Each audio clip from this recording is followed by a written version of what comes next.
Hi, I'm here with Patrick Rothfuss, the author of The Name of the Wind and The Wise Man's Fear, the first two books of the Kingkiller Chronicle. Hi Pat, how are you today? Pretty good. How are you doing? I'm very well, thanks. Now, congratulations on the release of The Wise Man's Fear. I know a lot of my members in the Science Fiction Book Club have been waiting for it. Yeah. And they were very satisfied by the final product. However, there was a little bit of a wait. Could you talk a little bit about the delay in publishing? Oh, sure. While I wouldn't recommend it to new authors, I will say that I'm really glad that we had the delay.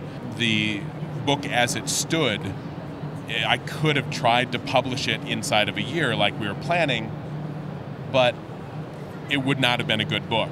And interestingly enough, the guest of honor here, Tim Powers, I've known him for a long time. I actually called him and I said, Tim, I'm going to miss my deadline. I feel really awful about it. I promised people this book in a year. People are going to be pissed. And he goes, well, it's late once, but it'll suck forever. He goes, with my writing, I've missed deadlines too. Do I really want to rush a book and have it be bad, and every time I look at it on the shelf, it's going to shame me? Or do I want to, break my deadline and maybe some people are unhappy, but the book you end up producing is really, really good? So I think that's ultimately the right decision, because even though with the delay, the end product is very successful and matches the quality of the first book. And really, the primary person who deserves the credit is my editor. Well, eventually, she said, I'm like, I can do it. I was going to try to cowboy it out. Mm-hmm. And she goes, I'm pulling it out of production. And I go, oh, thank God. And so she gave me the time to write this book. And not a lot of editors would have done that. Mm-hmm. I can say very, very few editors would have taken that risk with an untried author, So could you tell us a little bit about what we have, what we can expect in day 3? Well, it's tricky because I really don't believe in spoilers, and I know a lot of my fans don't go for that either. You can expect more of the same. Good stuff. You will see awesome stuff. Obviously, Kvothe is going to travel more.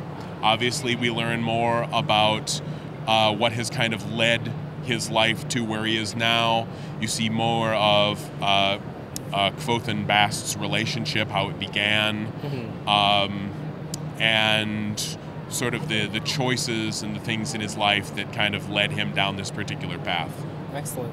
Now, are there any authors that inspired you or that influenced you as you were growing up as a writer? Honestly, I was probably more influenced by the authors that were real crap. Because you read a book and it's so irritatingly bad, you think, I never want to do this or this or this, so I would try to avoid it. I don't know if we want to name names. No.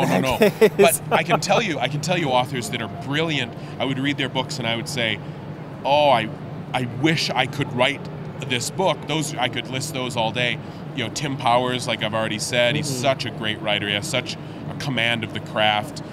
Peter S. Beagle, I mention him all the time. The Last Unicorn.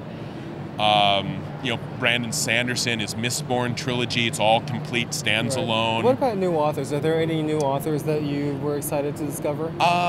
Fairly recently I read, it's like M.K. Jameson. Yes. And her, The 100,000 Kingdoms. That was a great book. I haven't read the sequel yet, but I really enjoyed it.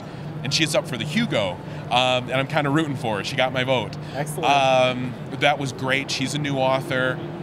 Other than that, Ernest Cline, Ready Player One. It's brilliant. It's absolutely brilliant if you're any flavor of geek. Yeah. Especially if you happen to be around my age, you grew up in the 80s, this book is for you. Well, thanks so much, Pat. It's been a pleasure talking with you. Thank you. All right. I know you so well. You don't want to put a mic in front of me. This is Pat Rothfuss, Action Live News. And you can find my book at sfbc.com.